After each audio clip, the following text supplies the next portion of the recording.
So welcome everybody to our September monthly meeting.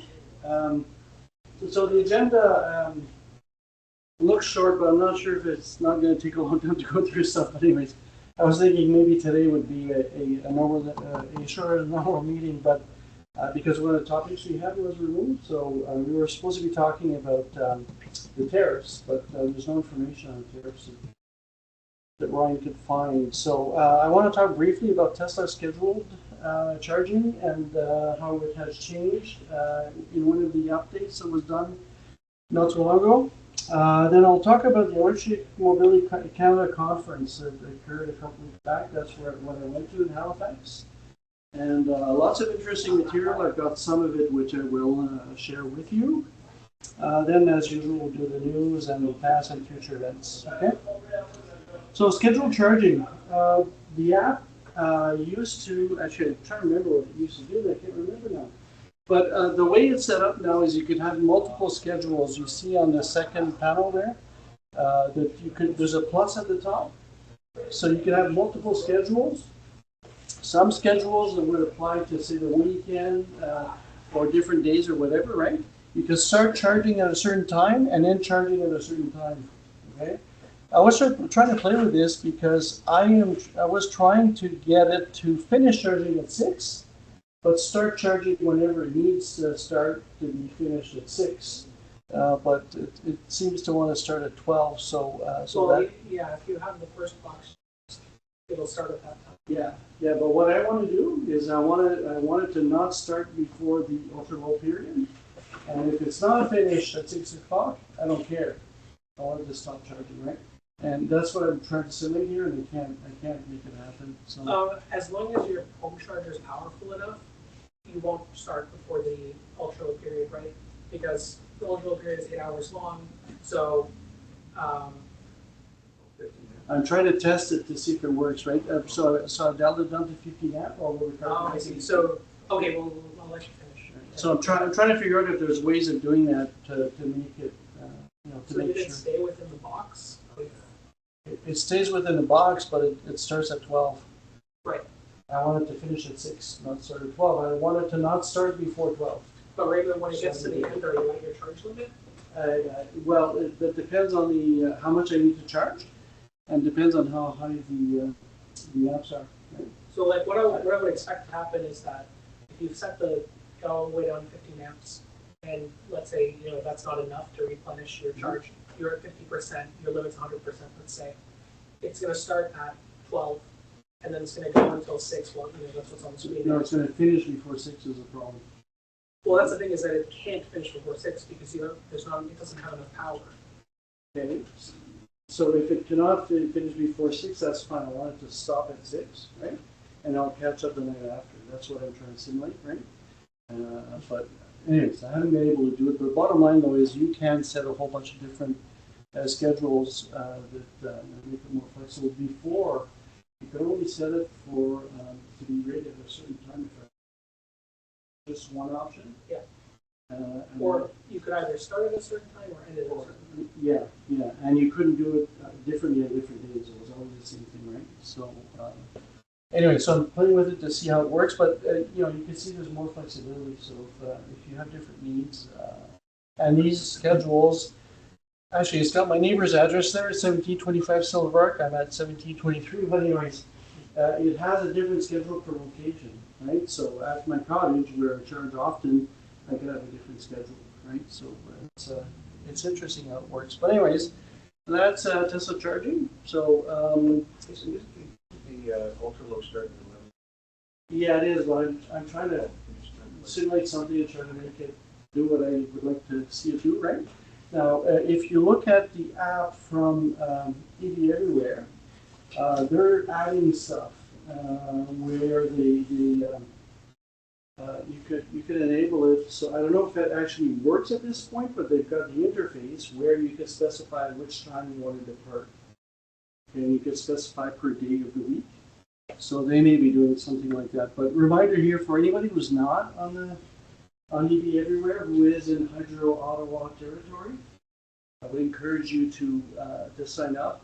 You'll save some money. They gave us $50 to get in. and I've had $15 extra for the last 2 months. I don't know how they calculate it, but anyways, so I get $15 a month right now, extra rebate, right? So it's definitely worth it. And the other reason why you want to do this is that, you know, if everybody was to plug their car when they get home in the afternoon and start charging when they get home at the afternoon at the maximum charge rate they could do, that would cause a large peak during late afternoon, early evening. Because most cars, they'll charge for only a few hours, right? Because most cars drive like 40 kilometers a day. So you're not charging for the whole night, you're charging for a couple of hours when the start the charge session starts, right? So the idea is to push it back to times of the day where it's less busy and the grid has extra capacity to charge your car. Now, in the future, they want to do other stuff. They want to control other things like hot water tanks and heating and all that to try to limit the impact of peaks. But also, there could be some changes in terms of consumption patterns. So if you look at California, they have a surplus of electricity during the afternoon these days, okay, because they have so much solar that they have a surplus there. So what they're asking people to do is to charge during the day, contrary to what we're doing, right? So, but the point is, with the software like that, Hydro is going to be able to control that based on what they need. Yes. Yeah, and this isn't the first time we've heard that Hyundai Kia is now eligible, but I reached out to them a few days ago because I tried to participate in one of their events, and I plugged in, and the app was like, "Oh, you weren't plugged in. Why weren't you plugged in?" So I, told them that it wasn't sensing it right, and they said, "Oh, actually, we're deploying it to fix tomorrow." And ever since then, it knows when my car's plugged in, so I've been able to start participating. Yeah, so I had some issues too with mine. When it would start the app, it would give me a blank screen. But anyways, they fixed it somehow, and the history wasn't showing up either, but it's showing up now. So the history is pretty interesting because it tells you when it starts charging and for how long it's charged, right? So if you want to know exactly what's credits yet? Like money credits on my bill? I don't know. I haven't been checking. You should have got $50 to opt in, and then $50 per month out. So my first bill, I had $65 off. The last bill, I got $50. Well, I think this event might have been my first official opt-in because they hadn't noticed. They didn't know that my car was plugged in. So the events that I've seen were opt-out events. So they're playing with their capability. So yeah. But anyways, it's a good idea to participate because we will need this in the future. Right now, it's less important, but we will definitely need it in the future. Yes. For that, is it all, do you have to be plugged in all the time? No. For this thing to work, or No, you don't have to. But if your car is to participate in trying to smooth out the grid, you would want to be plugging it as often as possible, right? Okay. Eventually, this will support vehicle to grid. Okay, so you want the car to be plugged during the peak in the evening, and regardless, you don't want to be going out at 9:15 at night to plug the car for some reason. You want to get home, you plug the car, and don't worry about it, right? So, okay. For now, I'm still just leaving mine unplugged. I charge once a week, so I'm just plugging in the week. I've been intentionally kind of watching the notifications, and if they say, "Oh, what's coming up Thursday," I'll plug in on Thursday afternoon, just to help them with the testing. But I'm still just doing it once a week.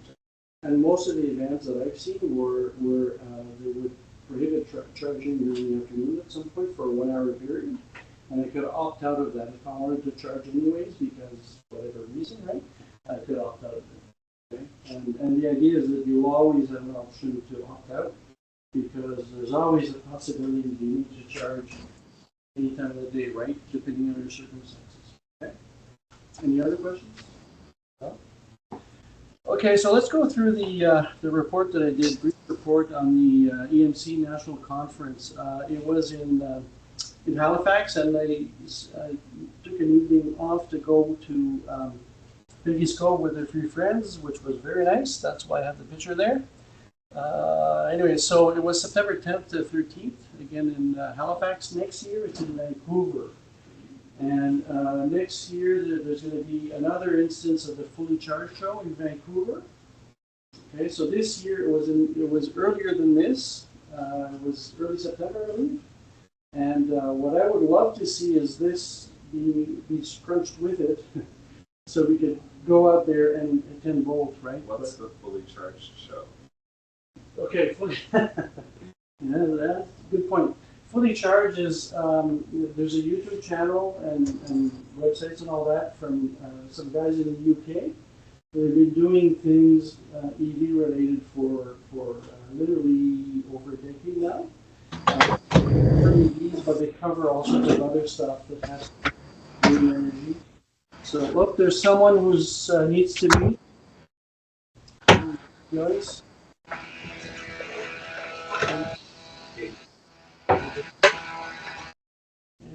No, you can't do it. I couldn't do it. Sam, you should be able to do it from your phone.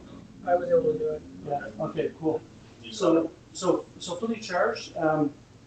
So the guys are based in the UK, and they do lots of stuff about all sorts of green things, and they started doing shows, which are similar to they're a much scaled up version of what we've done with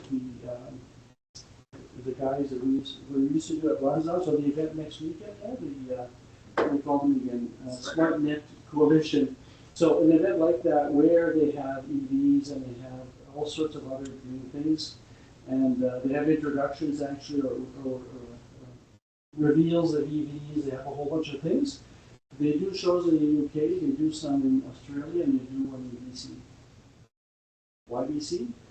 BC is EV friendly, but anyway. So they've done one in Austin before, but they moved them up. The only North American show they do is in Vancouver.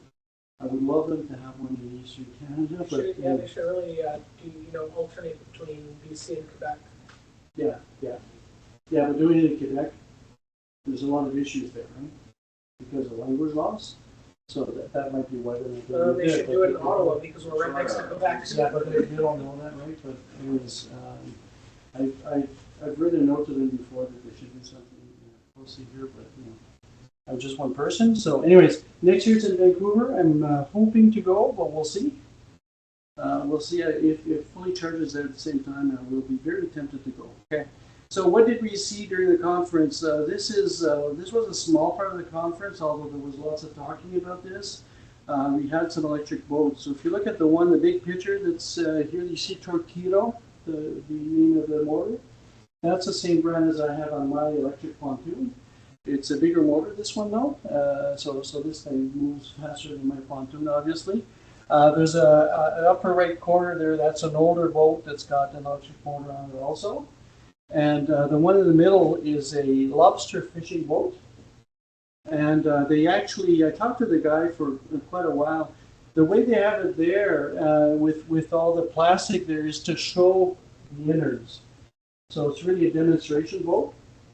The idea with the production ones is all of that gear is low in the boat, right, for stability reasons. But what he was telling me is that there's some hybrid boats that are starting to appear, and the hybrid boats, what they do with them is they'll use a diesel to get to the fishing location, then they'll use the electrical power to putter around and do the actual fishing, right? And they're able to save like 60% of diesel by doing that. So it's a huge savings. And then the last one at the bottom, that's a pontoon with another type of electric motor. This guy, he told us he's able to pull 4 skiers with that motor on that pontoon. Yeah, underwater. Yeah. So anyway, so there's a lot of stuff happening. You probably heard about ferries that are electrifying and many other things happening. So it's certainly a very much developing area. They asked for feedback after the conference. My feedback was now it's time to start talking about electric airplanes. We'll see what they do next year. Actually, in Vancouver, there's Harbor Air. They have one of the 4 planes that's been converted to electric. So hopefully they'll do that. What's the next? Okay, so stuff that I saw. They had a transit bus, one of their electric transit bus there for us to actually go and look at it. So we talked to the guys quite a bit about their experience and compared notes with what we know of Ottawa. So It's similar stuff. You know, drivers love them. They work well. They meet the demand, right? So it's not a big deal. So they're moving towards more and more electric buses. What I saw, what's on the left there, the Canada Post truck. I just happened to see that. This is one of the, I guess it's a new of the older trucks, but it's fully electric, and you should see that thing go. Like, it's just unbelievable. It doesn't show here. It's a steep hill, and the guy just took off like a rocket up the But you hill. can see the front bumper. Yeah, but the angle isn't quite, you know, if you were there in person, you'd see it's a lot steeper than what it looks like there. So it was surprising to see him climb that hill that It looks like a fast. retrofit almost with the front. It might be, but I don't think they would be doing retrofits, so especially with these, because the ones that they would have are probably rust buckets that wouldn't be worth retrofitting, right? Mm-hmm. But anyways, Canada Post, they've got a lot of other electric trucks of different kinds. I've seen some others. So they're starting to electrify, which is great. Although I did see one brand new truck that's gas, which I'm not too happy about. Anyways, other things that I saw. So we talked about the S&P, the global forecast that they just released, and I wish Mike was here to see this. Hey, he's not on right now. Mike, no. I wish he was here to see this. So at the right here, this is the forecast we did in 2017 based on historical data. And for last year, we estimated 10.7. The actual was 10.8. Right? For this year, we're estimating 15.5. These guys here, they're estimating 16. Okay? They're getting close to what we have on our curve. If you look at 21% 2025 here, and you go up 2025, we've got about 22%. Okay? And on and on. So if you look at the other projections to 2028 in the box here, the lower left-hand corner, it tracks very closely the curve we have here. Okay? So that's pretty interesting. Yes? Remember, it's in that last month. Yeah. They're still on track for. But they're actually banning the sale of gas cars in 2025, right? Exactly. So, yeah. And the locals know. Yeah. People, they own Yeah, yeah. So one thing that just came out in, and I don't think you're covering it in the news. It just came out that half the can't remember exactly how it was written, but half the gas cars are now electric or something of the sort. They said. If you look at the numbers behind it, half of the fleet is diesel. Of the rest, half of that, so 25% is electric. So 25% of the fleet is electric, and 25% of the fleet is still gas. Okay, but that's enough to see a difference in gas demand in Norway. I was looking at the numbers many months ago for some other purpose, and the demand had dropped something like 12% already. Okay, so that's pretty significant. And if you see, so the share that's electric is growing rapidly now that they're almost 100%. Will be 100% next year. The share is growing really fast, so we'll see that demand drop. the strangest thing is hearing Asian or something. Because it's becoming a minority. Yeah, well, If even something is not electric, it's good. yeah, Tesla cabs and Tesla stuff like that on top. yeah. So I was in London. I was in London a few months back, and about half of the cabs are now electric. And so it's and they've got over 1,000 electric buses already. Although they've got 8,000 total, but they're making progress, right? But anyways, I wanted to highlight this because they're getting close to what we've been saying for 7 years. You've seen forecasts before that we're nowhere near that, right? There is a report that you could consult, and the link here won't work because I took a picture of it. No, it will. Okay, so when I put it on the website in PDF format, the link should work here, so you can go and look at the report yourself. A few more things from that report. What's that? You can point for YouTube. The link's up here. Yeah. So it was a lower right left-hand corner. So other stuff from that report. So the share of Canadian ZEVs, new vehicle registrations. You could see there in red on the left-hand side that Quebec in the second quarter was at 28.4%. Okay, BC is over 20%, so things are climbing quite fast. So it's nice to see that. And then there's another graph they have, or another table they have that shows the ZEB by province, and you can see that a large proportion are in Quebec. They've had an incentive for a long time, a very strong incentive. In Ontario, we're getting a heck of a lot more, but because we're a bigger province, it's a smaller percentage. But we're starting to do pretty well. British Columbia is also doing well because of their strong incentives, right? But if you look at some of the others, you see some significant jumps for a PI. It's 10 times more in 2024 than it was in 2020, right? We So- double every year. Yeah. So there's a lot of growth there. Now, a lot of these, not Saskatchewan or Alberta, but the rest, just about everybody else has got an incentive. I think it's only Saskatchewan and Alberta and Ontario that don't have an incentive these days. Even the Yukon has an incentive. I'm not sure about Northwest Territories and I don't think, yeah, Nunavut don't have it. they don't, but they have EVs though. They have EVs with no. No incentive. Okay.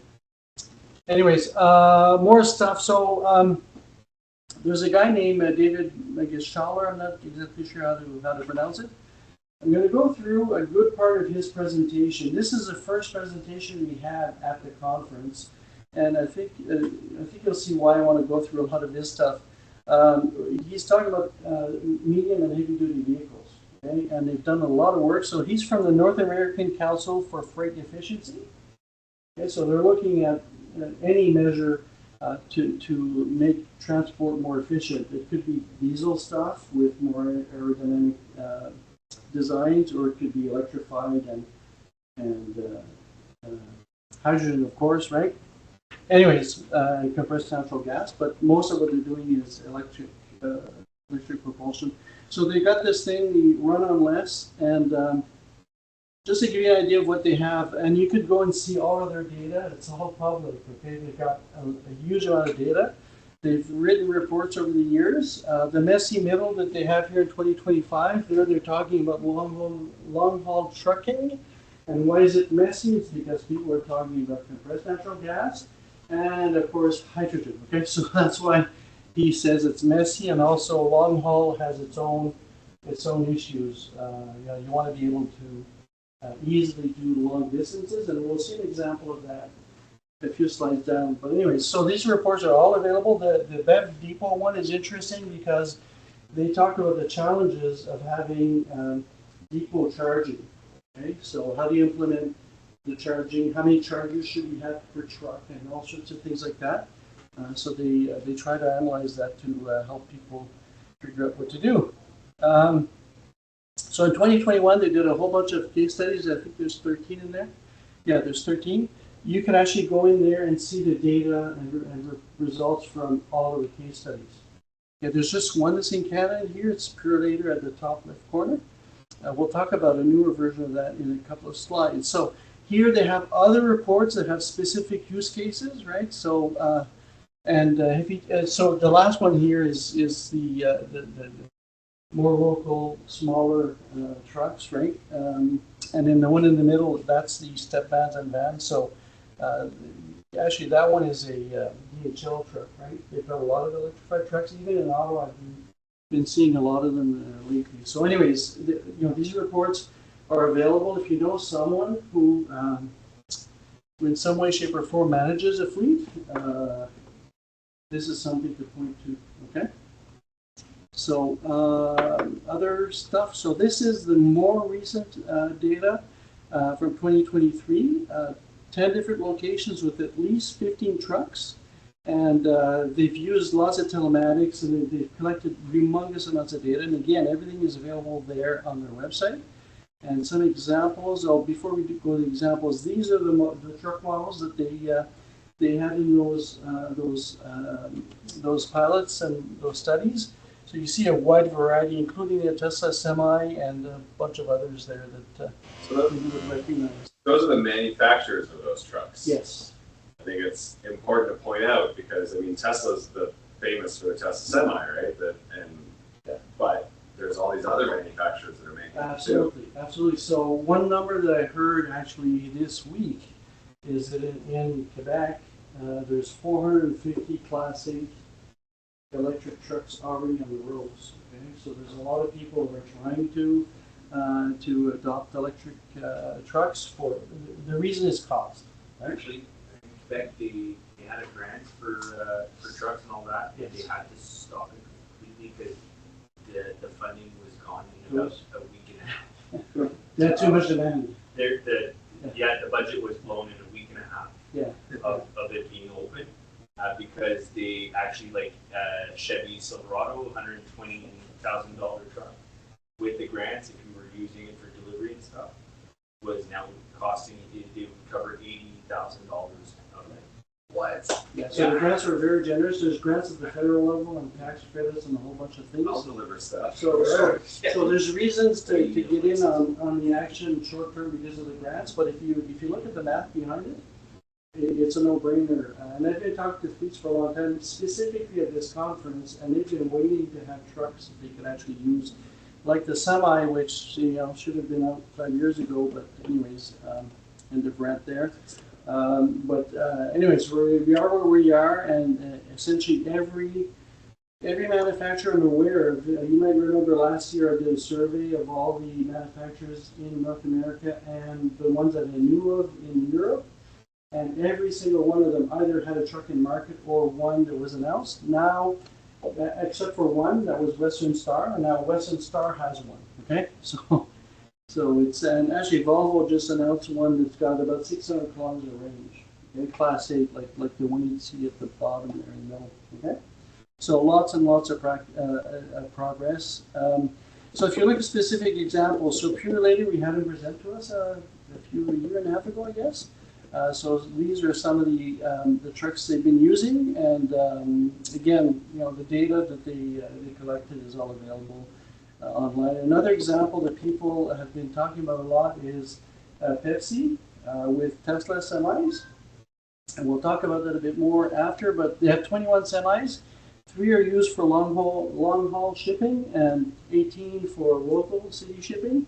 And you see the numbers there, right? So, and these are beverages. So some people were saying that they were cheating, and it was Cheetos or Doritos they were carrying, which are very light. But actually, no, it's soft drinks. So these trucks are actually running at max capacity, max weight capacity. Okay, so 80 tons or so.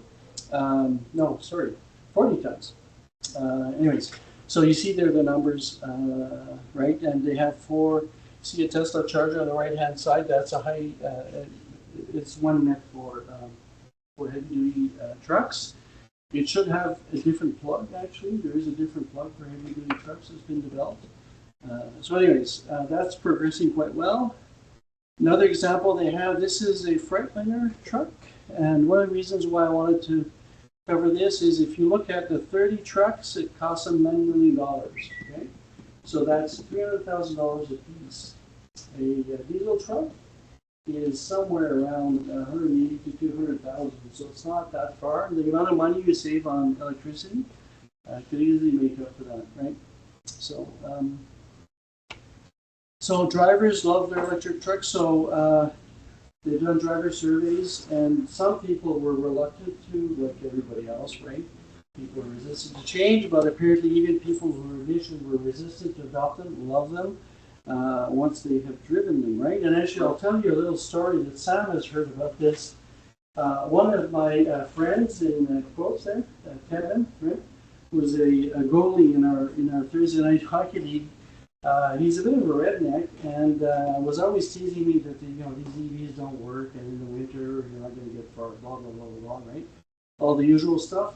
Well, he went for a trip to Vancouver. He rented a car. It was a Tesla. He came back. He bought a Tesla. And now he raves about it. And he actually apologized to me in a text saying that he was sorry to be such a pain. So anyways. Well, imagine driving a semi and not having to be through third gear by the end of the intersection. Like, yeah. Just the torque and the acceleration's got to be amazing on that.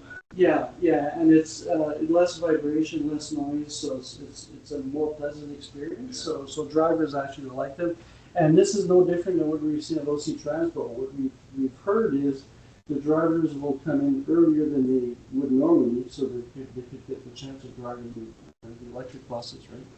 There's only 4 right now, so you know, this is good for everybody, right? Anything else here? No?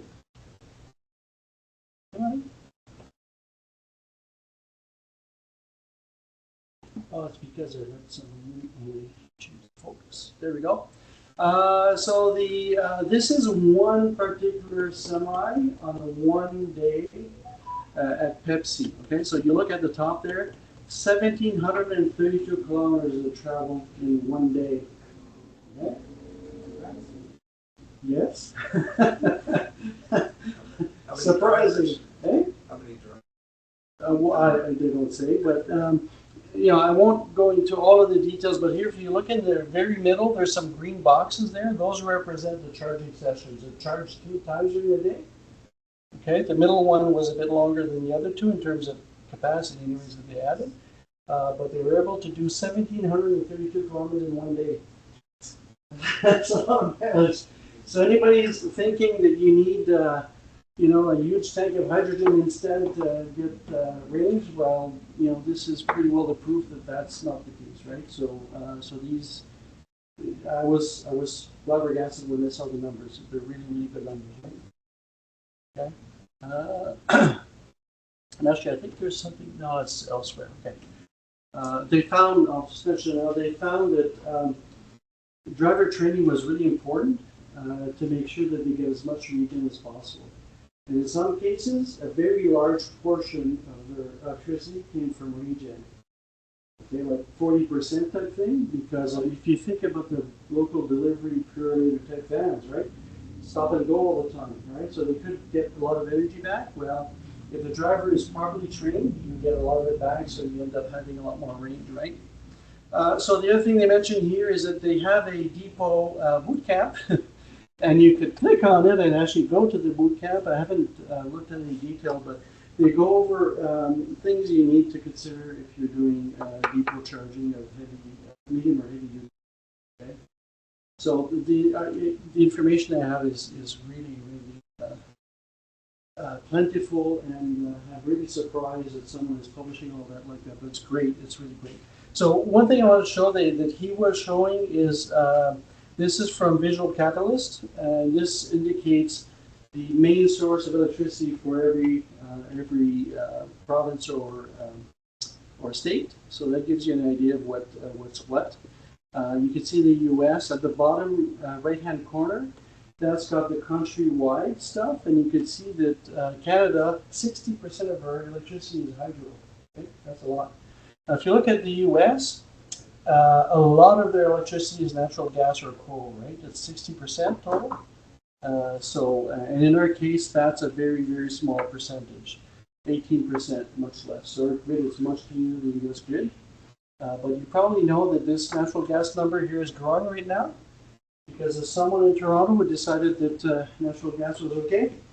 We burned about 3 times more natural gas than we did in 2018, and the expectation is we'll burn twice as much again by 2030. Yes? Do you know direction? So in the USA, what's happening is coal is getting smaller. Okay, natural gas is probably about stable, and what's growing is wind and solar. Okay, nuclear is pretty stable. There's not in North America. There's not much change in terms of nuclear share of electricity.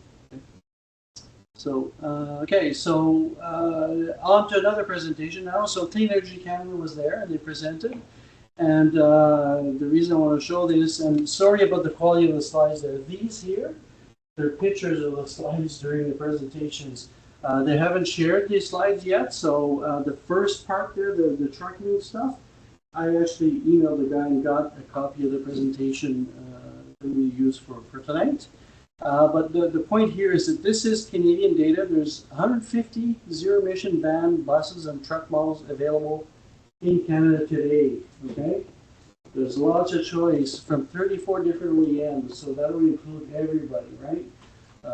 So, and every category of truck is available. Yes. QR code doesn't work. They disabled it. Like I can scan it, but they've disabled it. Okay. Okay. Sorry. But you could probably go and get the report. You see the on the right-hand side, that's the cover of the report. That's no, it's not a yellow truck.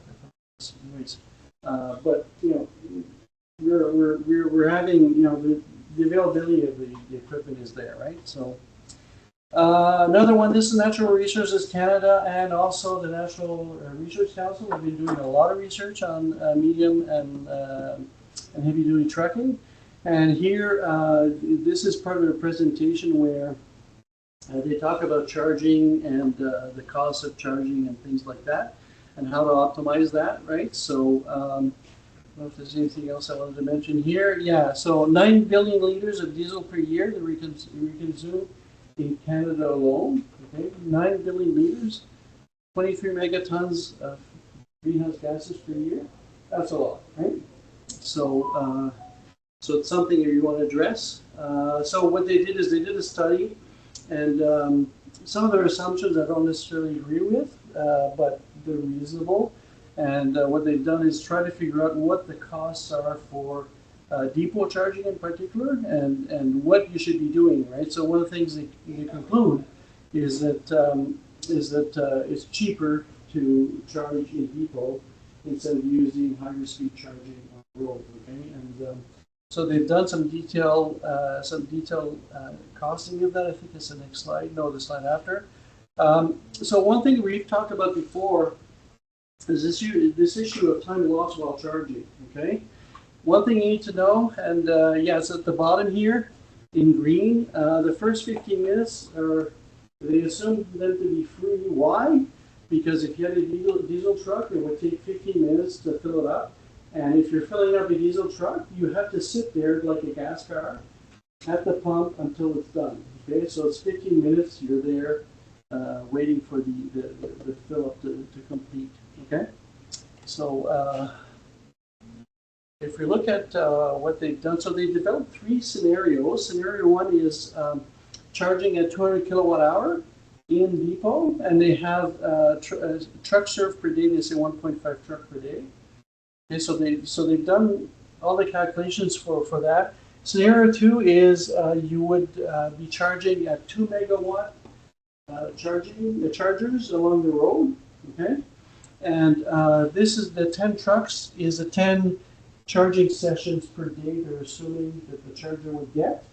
And they've also done an example with 24 trucks. So scenario 3 is 24 charging sessions per charger per day. Okay.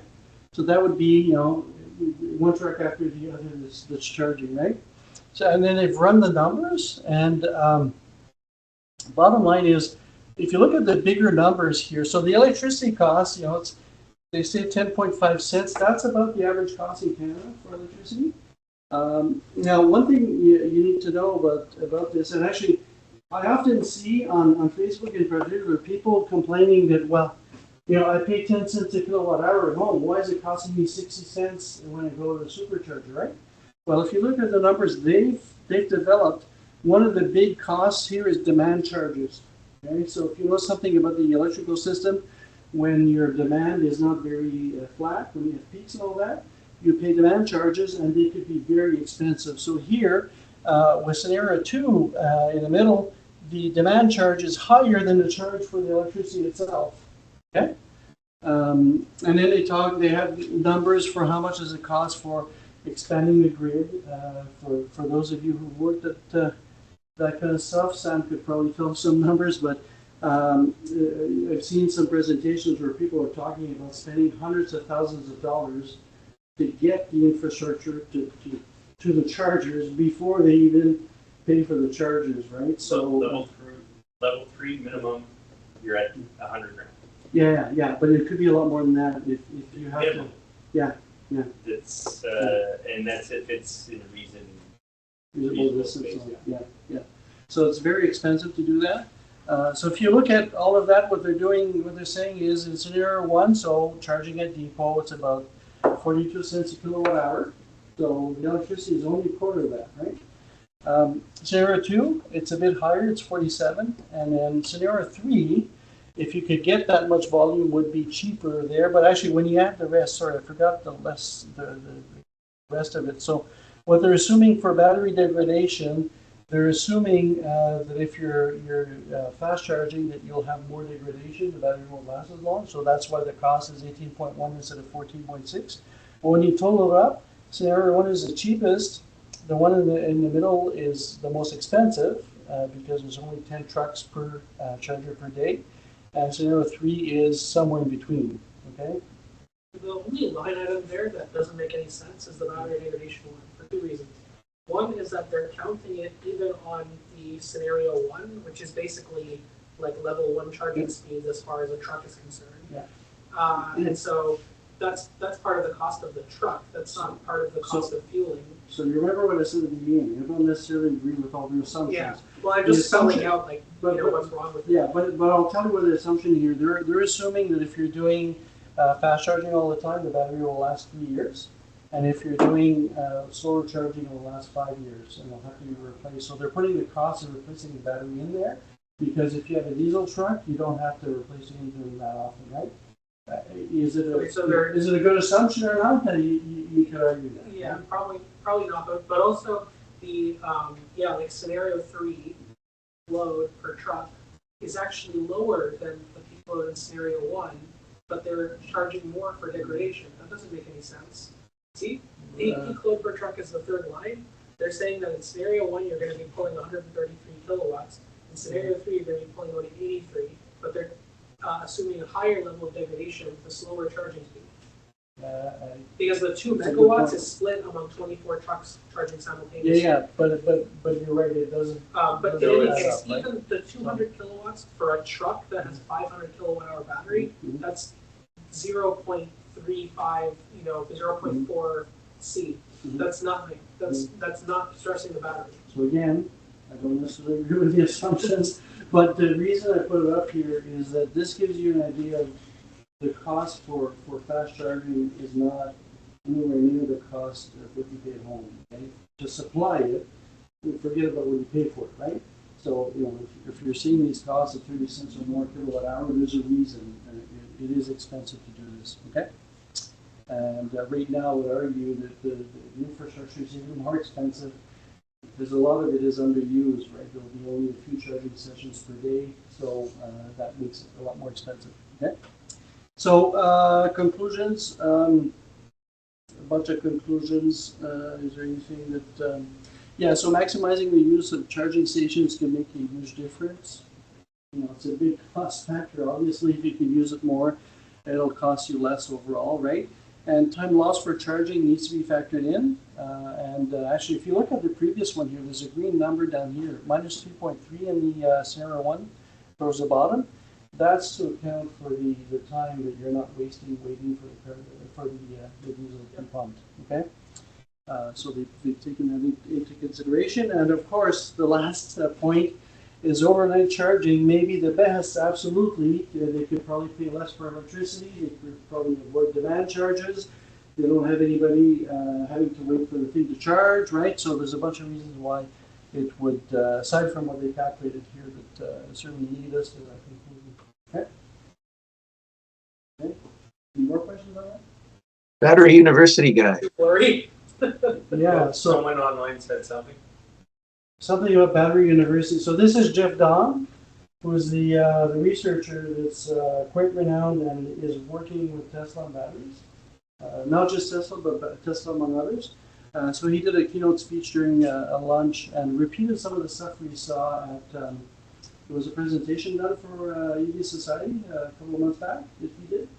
So he repeated some of that stuff. And anyways, it was interesting to see him. He couldn't stay with us for very long because at the same time there was a battery conference happening in Halifax. So he was spending a lot more time at the battery conference, right? Yeah. So one of the things he told us they've announced during the conference is this Canadian Battery Innovation Center, so at Dalhousie University. And what he seems to be doing is he seems to be passing the baton to these two guys here, so Michael Messer and Chongyin Yang, who are also PhDs working on batteries, right? So So anyways, they're opening this in a new facility, and it's a $20 million project. And you see here they have almost all the funding. They're missing $2.5 million at the end here. So it's going really well for them to do that. So that should keep Halley University as being one of the top-rated battery institutions, right? Okay, other stuff. So Dunsky, you may have heard of Dunsky.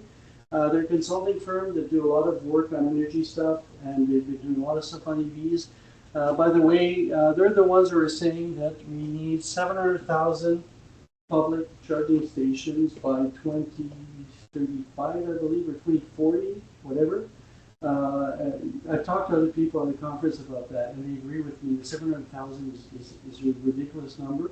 If you run the math, and that's a combination of level 2 and level 3. Too low, too high, which ridiculous is it? It's way too low. Way too high, sorry, way too high.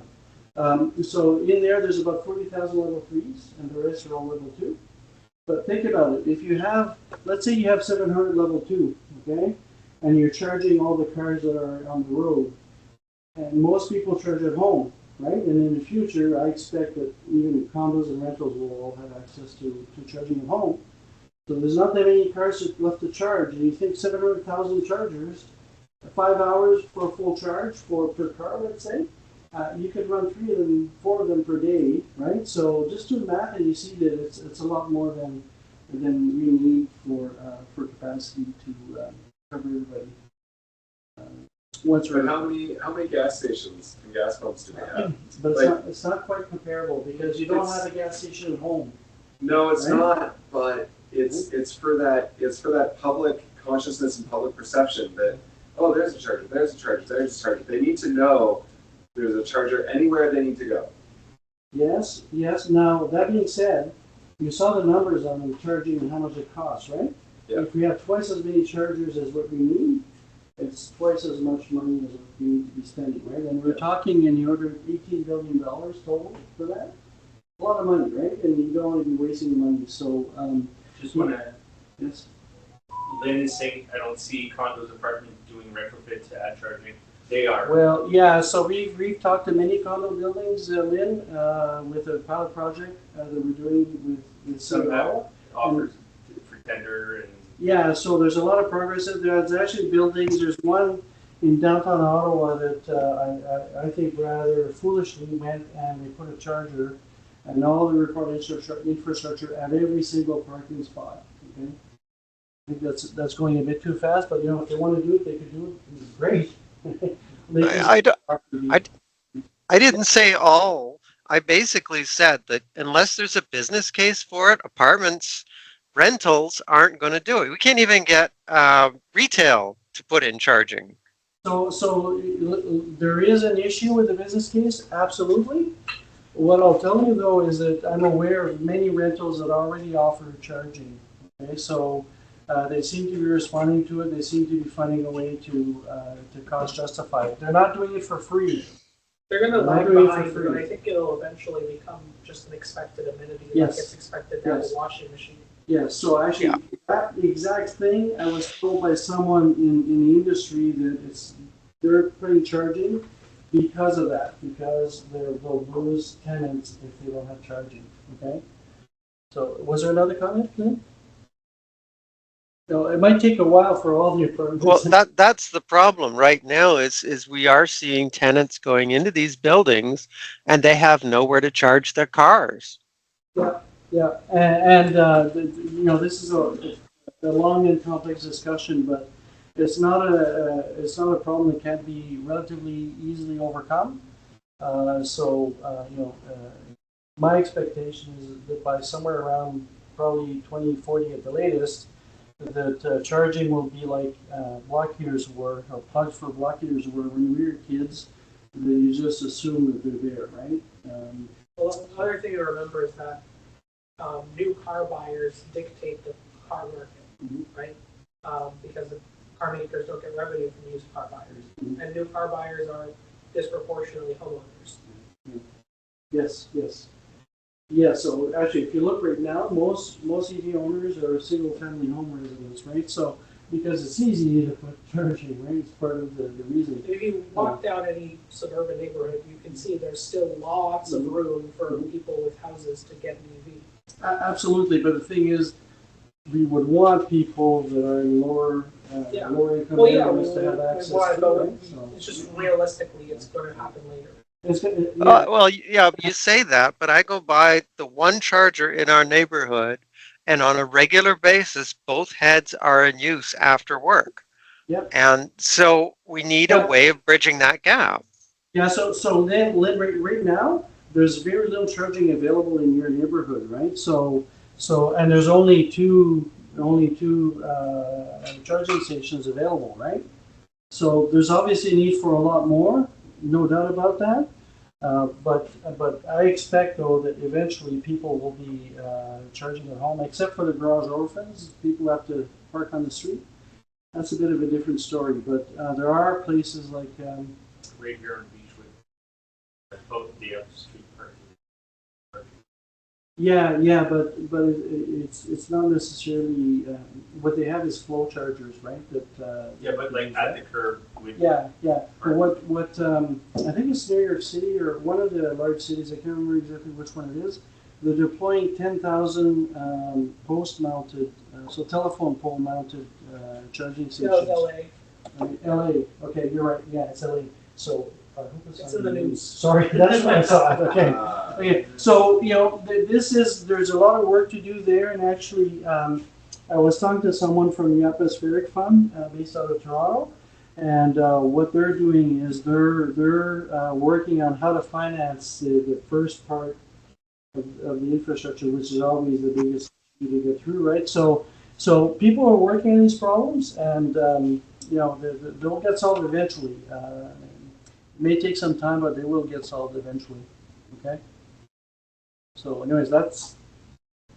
Just want to point out, it's Yes. scared I'm still talking. me.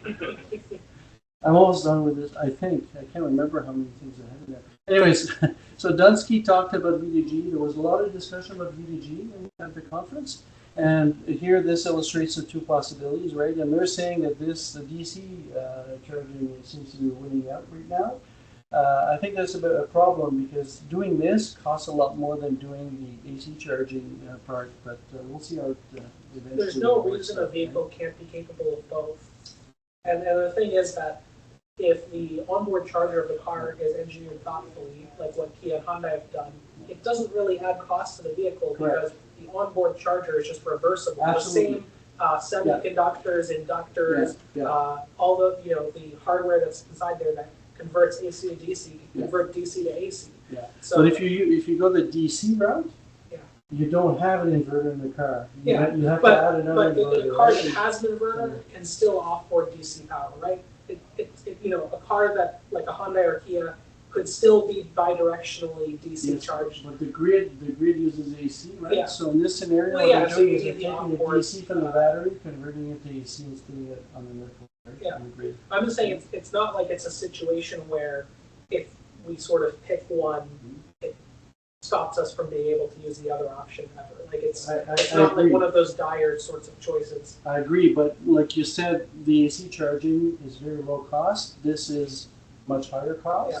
So why would we pick this if this works just as well, right? So that's the point I wanted to discuss on that. So Hydro-Québec was there talking about VDG. I won't go into much more of the details here, but essentially what they want to do is comes down to flattening the demand curve, right? In various ways. So Dunsky, they have a report that talks about MERB charging and the cost of various options, right? So if you look at doing all of the stations at the same time, the overall cost is less. However, you have some infrastructure that doesn't get used for a number of years. So what they've done is they've added a net present value calculation to account for that, and they're saying it's still having level 2 network EV ready. So the EV ready has a charging station at every parking. Is the cheapest option according to them. If we exclude actually the level 1, but level 1 has other issues, right? And the piecemeal approach, which is what some condos unfortunately are using, is by far the most expensive. Right? So, there's a lot of stuff I'm not covering here, but the recommendations they make for MERV charging are essentially what we've ended up developing and are doing with the condos we're working with, right? So assess the capacity of the grid, assess the infrastructure, assess what they're using, et cetera, okay? So actually I'll skip that. So EV capable here, what they're saying is you'd have everything you need in the background and conduits and raceways to every stall, but not wires. EVS ready would have the wires with something right to the car, and the last one would have everything installed, right? So, okay, one thing I found out about and I need to investigate is this thing called Verbly, which is supposed to help. It was done with Intercan. It's supposed to help MERBs figure out how to get this charging stuff done. Okay, so I will be looking at that whenever I have time. And actually, I should consider it for the report that we have for the city. I should go over that before that to make sure I don't miss anything. Anyways, so one other thing that happened at the conference is that Daniel Galatone, who was the president of Electric Mobility Canada, came out with a book, and the book is 50 myths, myths and falsehoods or something, or half-truths about EVs. And some of the examples he showed us in the conference itself, right? So here, if you look at the different costs, there's actually a lower cost version of the Lightning, and this is it's not a crew cab, it's just one door, right? Anyways. Bottom line is the difference in price between the two vehicles is what, $8,000? Well, that's maybe 2 years of gas on a pickup truck. Not including the rebate. It doesn't include a provisional rebate. Yes. On top of that, but there's provinces like us that don't have that, right? But the point is, the price parity is almost there. And if you look at the prices today of the different levels of Lightnings, and we were doing that on the weekend. They're very similar. There's not much of a difference anymore, so it's pretty well a no-brainer to go electric.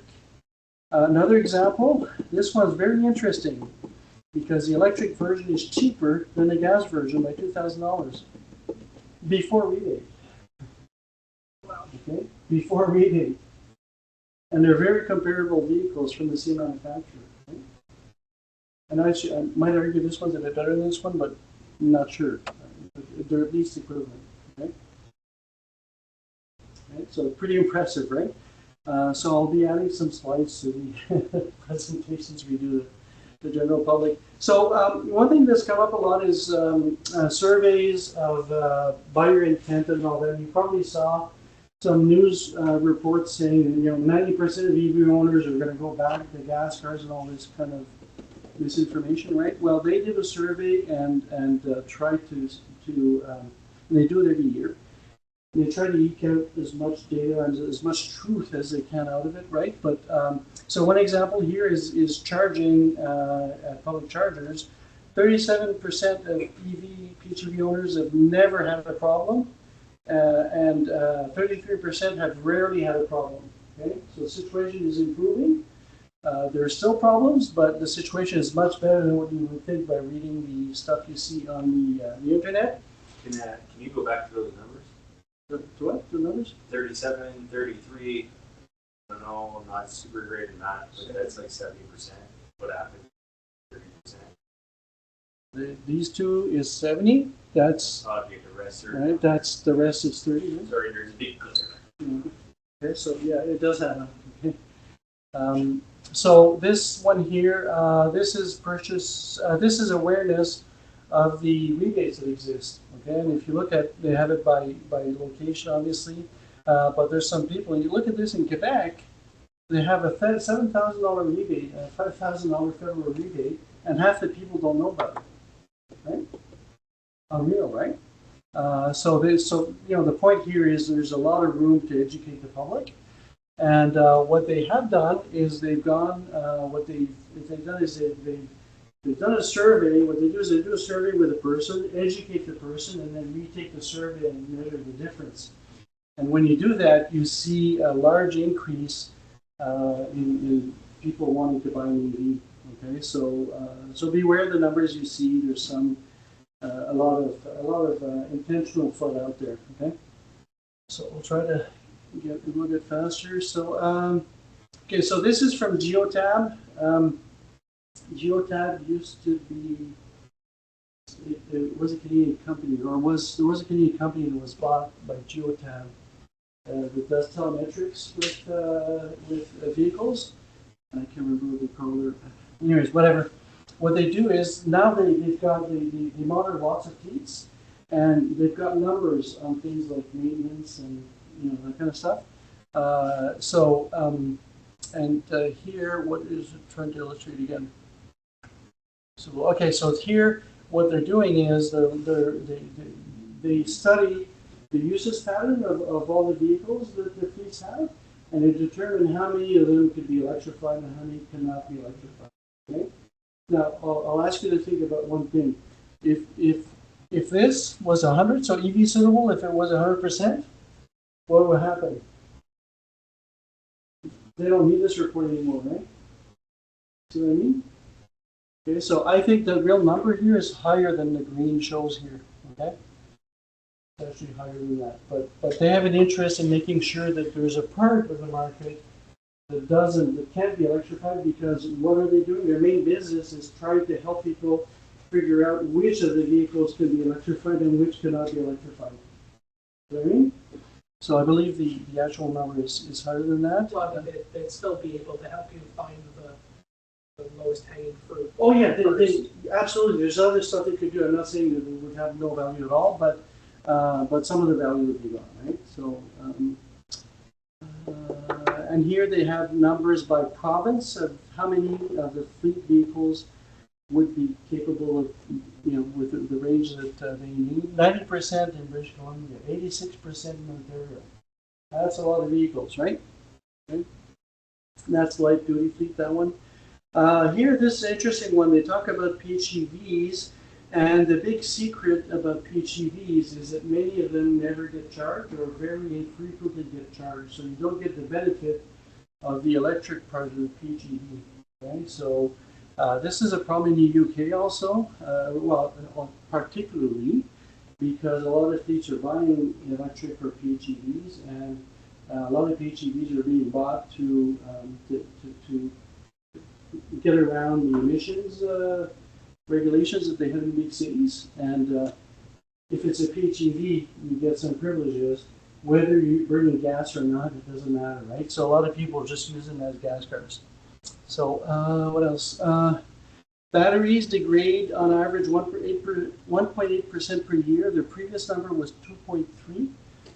So batteries are lasting, as we've heard before, very long. So the numbers there, the models are different models of cars that they have. So they have hundreds of thousands. I don't know the exact number, don't remember anyways. It's somewhere around 200,000 vehicles in the inventory or that they're actually tracking. So they could tell, run stats on a large number of vehicles. It's not just one of, right? This one is very interesting. If you ask me what is the weirdest thing or most unexpected thing that I've seen at the conference, it's this graph here, because what it says essentially on the right hand side there is if you drive very fast in any kind of weather, you're going to get, you see the colors are the temperature, okay, but any kind of weather, if you drive very, very fast, you're going to get the same performance regardless of the temperature. Yeah, that makes sense. Okay, but at lower speeds, there's a big difference, right? Okay. So I thought that was to me, that's a bit unexpected. I would have thought that the zero temperature one would be a bit an issue, and 20 would be the best, because 20 is there's very little heating and cooling required, right? It makes a lot of sense because the faster you go, the lower the share of power that you're spending on heating relative to driving a car becomes smaller, right? Yeah. And then the other thing is, depending on the vehicle, like with most Teslas now, or other EVs possibly that have heat scavenging. Mm-hmm. So the heat pump is connected to the cooling, the coolant that comes Yeah, through the battery and the motors. Yeah. If you're driving really fast, you're actually producing a decent amount of waste heat. Yeah. So yeah, you drive really fast with Tesla in the cold, you're going to get basically the same range as you would in the summer. And the biggest factor is the air resistance, and regardless of the temperature, there's lots of air Yeah, I mean, resistance. the air, the only difference really is at that point is the air is colder, so the air is thicker, so you have a bit more air resistance, but it's like, 15% more resistance. It's not like Yeah. a massive amount. Okay, so actually, it is closing thoughts too. But anyways, so Geotab they have also, be careful that I hope works, but they have also a publicly available free report that you can consult that has this information. Okay, so here we go. Any questions? Comments? No? Yes? No? Okay, cool. So, Lawrence, do you want to Yep. take over?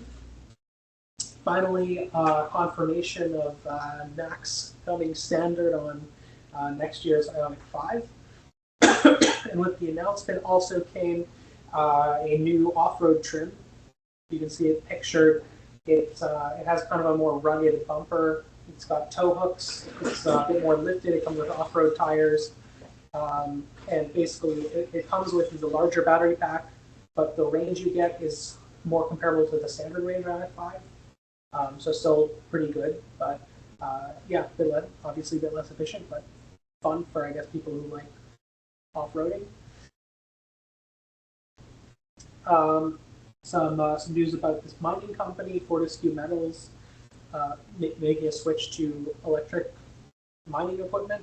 So they're going to be deploying Liebherr mining trucks that come with like almost 2 megawatt-hour batteries on board. And they're going to be able to charge them in 30 minutes, assuming that's like 10 to 80%, with 6 megawatt chargers, so huge infrastructure. And it's not like a tiny pilot. They're procuring 360 of these trucks, and also 52 electric excavators, 60 electric bulldozers. Yeah, so this is going to really also benefit the cleanliness of electric vehicles, right? Because a lot of the emissions that go into producing a battery or a vehicle come from the vehicles used in the mining process. So as the entire supply chain gets electrified and all these commercial fleets become electrified, the emissions associated with manufacturing anything, including an electric vehicle, will become less. So the payback period of driving an electric vehicle versus an ICE will become smaller and smaller until eventually, once we've electrified our whole infrastructure, right, it'll be really, really low. You can't get rid of everything. Some emissions just come from like you dig up ground and like stuff that was buried like rots and like you can't avoid like everything, but we can probably get rid of like the vast majority of our emissions when you factor in the fact that we're electrifying the actual mining supply chain and the transportation. Small tweaks to the Chevrolet Blazer EV, which kind of like just went on sale, but they're already improving a little bit. Just gave it basically a better rear motor, a bit more power, a bit more range, and they're going to be offering the full range, so the full lineup of Blazer. So you'll be able to get the most entry-level model, and this will probably be like one of the only cars ever sold where you can get it in front-wheel drive, rear-wheel drive, or all-wheel drive, which is kind of neat. Apparently, General Motors electric vehicle sales growth is climbing pretty quickly, and it's growing faster than the rest of the EV industry by a significant margin, and they're on pace to pass Ford. So soon, in terms of the North American market, it'll be Tesla, then Kia, Hyundai, then GM. Right now, Ford's in third place.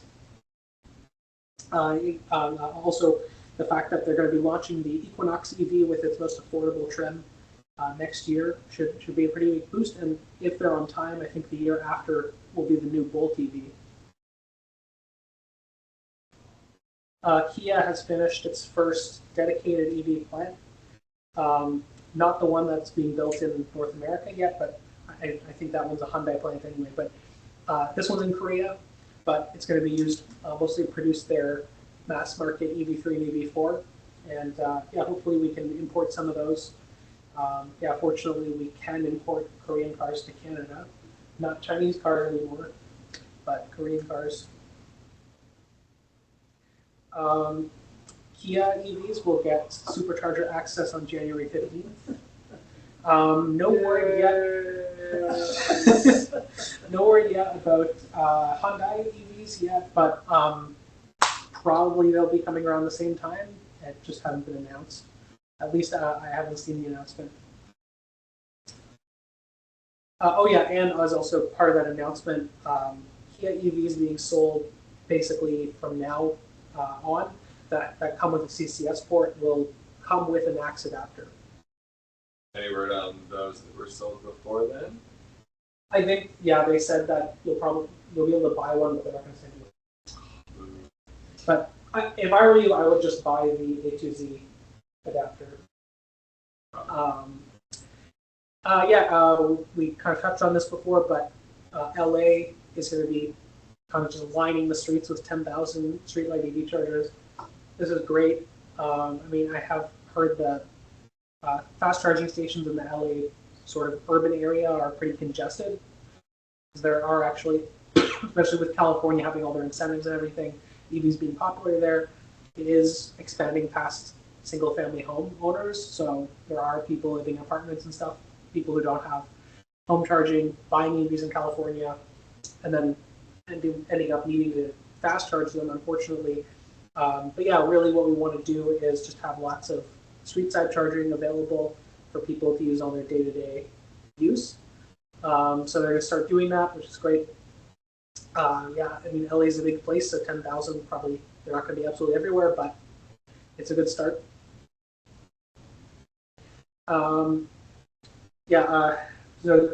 Recently in one of our earlier news segments, we of course talked about U.S. and now Canada having 100% tariffs on Chinese EVs. Well, now they're taking it a step further. They're going to be, well, not announced yet, but they are considering banning Chinese vehicle hardware and software that has any kind of like major electronics in it, like microchips and GPS or radios, Bluetooth, whatever, any of those kinds of modules. Not going to be allowed to put them in a car sold in North America if it comes from China, and software as well. So I don't know what the point of this is. I mean, I guess maybe they legitimately have national security concerns because they've already effectively banned Chinese EVs with the 100% tariff. But, oh well. So Lawrence, we were talking about this on the weekend. Ryan was telling me that every Buick sold in North America is made. So what happens to that? I don't know. Yeah, so like I guess this would affect them. The tariff is the tariff on just EVs or any vehicle made in China? I'm actually not sure. Like obviously it's being done mostly to target EVs. But this would apply to everything, not just EVs. Yeah. This would apply to everything. I suspect the tariff is just EVs, but let's see if we can confirm that. So this was not really, it's not really new, but it wasn't in the headlines last time when we went over the new tariff. So in addition to the 100% tariff being applied in Canada to Chinese imported EVs, you also won't be eligible to get the $5,000 ISEV incentive on them. It's part of the same change. So just clarification, I don't know if it's been determined enough, but some Model Ys come from China and others come from well. So anyways, does it apply to those two? I think it applies to any vehicle made in China, including EVs only. Just EVs. Yeah, but it's a $5,000 rebate though, which is EVs only, right? Yes, that's right. So so all of this went into effect already, or sorry, it goes into effect in 2 days or tomorrow. So I heard Tesla was scrambling to sell their Chinese-made inventory here. It kind of seems like very sudden, right? Like this tariff was announced not very long ago, and already we're at the cutover date. So they haven't really had a lot of time to get rid of all their inventory here. Hopefully they, I guess they're going to have to just heavily discount. anything that Well, we can 100% technically, share. the dealer can just buy it Yeah. and then sell it. Yeah, but that affects the rebate though, right? But to get the it rebate, you does. have to keep it for a Yeah. while, right? So it's a bit more complicated. But the other thing is, Ryan, like I was saying earlier, Ryan looked for more details and he couldn't find any more details, so, it's a bit. They got a list Yeah. of like what kind of. Perhaps Explain. Well, it's in effect tomorrow, so you have to know the rules. could it So be they that have the, to have it up. So I'm starting to read there a bit. okay, yeah, let us understand. Like, I'm also wondering, could it be that the date is any vehicle imported after, like, touches our ground after October 1st, or is it the date that it's sold that matters? There's a comment. He's asking, do dealers or salesmen know this, or are consumers going to get these promises? I am sure there will be cases of that. But in the end, the $5,000 is taken off the bill. So if you actually take delivery and you have the $5,000 off. It's when imported from China. When imported from China. Okay. That's the wording that's important. When imported from China. So the vehicles that are here right now are already imported. They're in Canada. They've been through custom. Those are clear. Anything coming through the border as of tomorrow gets a tariff. That makes sense. Put something to So the tariff is based on when it touches our soil, but is the rebate based on when it touches our soil? Sorry, it's probably. The rebate will be effective for the cars themselves. But it's, I guess because it's already imported. I would. It's anything that's going to be imported as of. Okay, so basically, if Tesla has any inventory left, they're just going to have to give people a $5,000 discount, which I'm sure they can afford to do. So Ryan, can you come off mute and make your comment? We can't see one of your comments here. No, it was Mark's comment. So Ryan just put the Polestar head office told me there are no immediate change to their lineup, and they're essentially waiting to see what happens tomorrow. Okay. Jeez. Very cool. All right. Well, we'll see then. Because yeah, I think the only Chinese-made EVs sold in Canada is the Polestar and the Teslas. Volvos also, and Right. the Buicks. But the are they? Buicks They're not even electrics. selling the EX30 here yet, are they? I've never seen one. There's EX40s anyways. There's a bunch of other electrics, right? That's true. Actually, I was talking to you about this. I've noticed a lot of electric Volvos.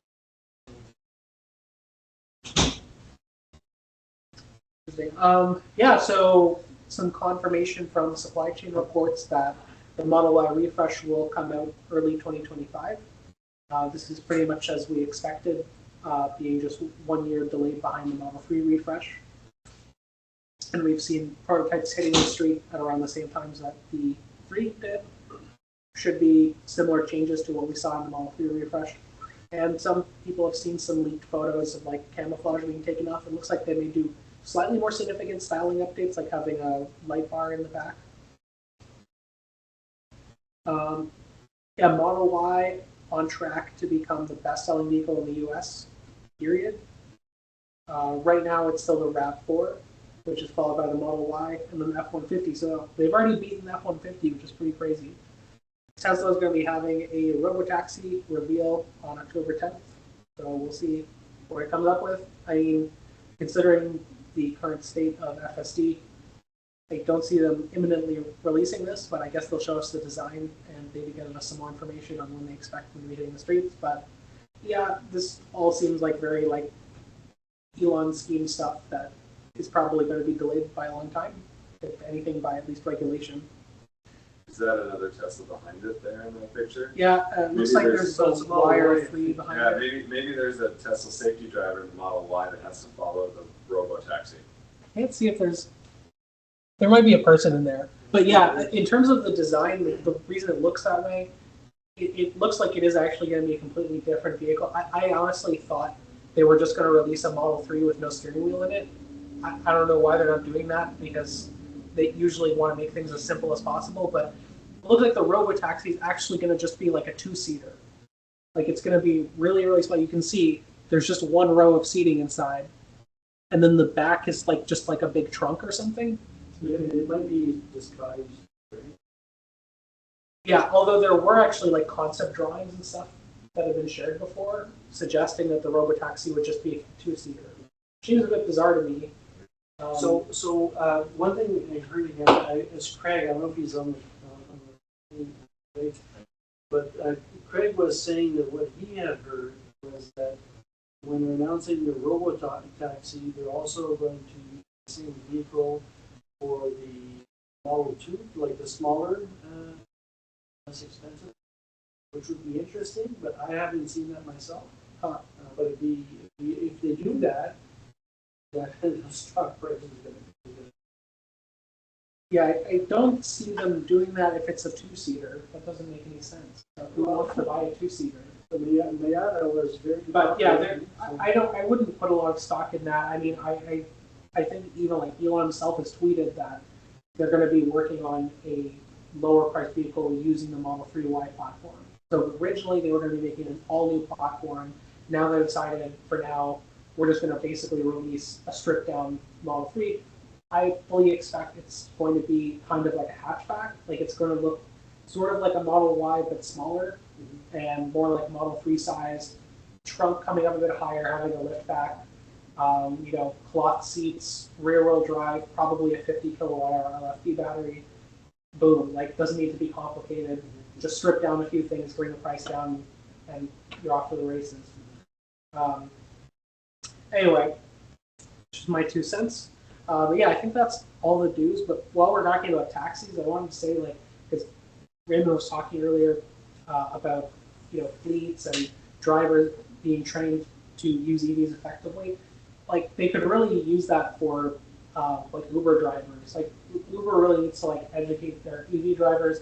And I don't know if taxi companies do that already, but like I was in a Model Y Uber, and the driver was doing all these really bizarre things. Like for one, I think he thought the climate control was going to really kill his range. So what he had done is he set the climate control to manual. He set it to like minimum, and then he would just manually turn it on and off. Like if I told him I'm too hot now, he would turn it on, and then when I got too cold, he would turn it off. He would just turn the climate control completely off instead of just leaving it in auto at a temperature, which is probably just worse. He's probably wasting energy doing that. Other thing is he would drive really jerkily. Like he was in chill mode, but he still would and this was just him being a crappy driver, wanted to keep like a 1 inch freaking following distance from the car in front, and so he was constantly like and it actually made me motion sick. It was terrible. So the good news there, Uber was at the conference, and they mentioned that they need to educate the drivers. So hopefully they'll do I had an Uber driver in Toronto, Model X, fucking fantastic ride. We were actually so. And some And Uber he drove drivers, nicely, like he was just going with it. And they think that the regen braking is something they should like seek out as if it will recharge the car more. Like what I mean is like they will like deliberately go faster and then like yo-yo on and off to like use regenerative braking more, as opposed to just braking when necessary, which is what you're supposed to do. So I don't know. They think they're recharging the battery more by doing that, but they're actually draining it more. wearing out stuff. Anyway, that's all. Okay. Any questions from anybody? No other questions. Okay. So let's try to for once go fast on this. Anyway, so these are the What's on Coffee for September. So we have quite a few of them. And in terms of events we also had lots of events in the last month. Some of them you wouldn't have known about. So the Fiscale Montgolfière, they were looking for an Ioniq 5 and a Model Y. So Henry came over and I came over, and so there were 10 EVs there. There were only 2 repeats, and so 9 different models there. And there was a Mach-E on the other side that you don't see here. So there was a really good variety of vehicles to show to the people. So it was interesting. This is really outside the bubble, right? And then Tanglewood Community Center, oops, the formatting is not great there. So that's the only picture that we could find. I didn't take any pictures at all. So anyways, we went there, barbecue, talked to a bunch of people. Then there's Ayero Gets No. So what happened with that one is that they were looking for volunteers to staff their booth, and Nicolas spent a couple of days with them doing that. So the picture is a picture I took when we were trying to see him practice. And anyways, that's a Thunderbirds with F-16s. So that was just Nicolas was there. Marina Bay Condo, so we did some test drives there September 17th. We had 2 cars, did 9 test drives with 7 people, so it wasn't bad. So it's one of the condos that we worked with as part of the pilot program with the City of Ottawa, right? So September 18th, I went to Morden to do an EV 101 presentation. It's pretty far away, but anyways, it was a good audience, good questions, and it had about 15 people, which is pretty good for a small place like that. September 21st, there was a climate march. Some of us got together at the Kilowatt and Coffee and went over this. And we, anyways, I don't remember how many of us were there, but there were quite a few of us that attended. There were about 700 people, I believe. I heard over the weekend about 700 were at the march, which is not too bad for a Saturday. So it's Fridays for Future, but the march was on a Saturday. So, and this is this is Adam at the car fair, and actually, Brian and Ford asked me if they could use that for social media. So, I told them yes on it. Anyways, so what we're showing the new face of. yeah, exactly. So what this is showing is an F-150 Lightning, obviously. There are 2 coffee machines on the side there on the left. You can't really see them. We were powering those with the truck and powering all the lights with the truck and telling everybody who would listen that we were doing that. And you can see there's a sign that we just got made that says powered by an electric vehicle. So we're trying to make sure people know about these other things they could do with EVs. So in terms of upcoming event, we're winding down at this time, so we have the next meeting, October 28th. Kilowatts and Coffee, Mike was trying to reach Mike today to figure out where there would be. So we should have one on the 12th, 19th, and then 26th. The location to be determined.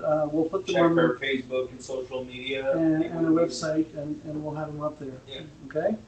After that, so this is another event that's environmentally related. So SCAN is Seniors for Climate Action Now, and unfortunately, since January I qualify as a senior to their definition. January 2020, but it's okay. Oh, yeah. Anyways, no, the age is 60. Okay, so. Anyway, so it's National Seniors Day, and they're doing an event. It's 1 to 4, I believe, downtown. So I'm going to participate with a bunch of my older friends. Everybody's welcome to join if they're available. So the other event we're doing is a SmartNet Coalition EV Showcase, October 5th. This is what used to be, like the picture shows, at Lansdowne Park, but that's a few years back, like it is a couple 3 years years back. forward. Yeah, it's a picture I've used before too. So yeah, to illustrate.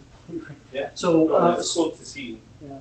So we're going to Just Food Farms, and that's actually close to where we did the other event in Barhaven. So we'll see how it goes. We don't. Blackburn. Yeah, Blackburn Hamlet. what did I say? Barhaven. Yeah, sorry. Okay. Yeah, Blackburn Hamlet. It's B and B. It's the same thing, right? Yeah. Anyways, so we only have a few cars. If there's other people who'd like to do test drives, we're still looking for people.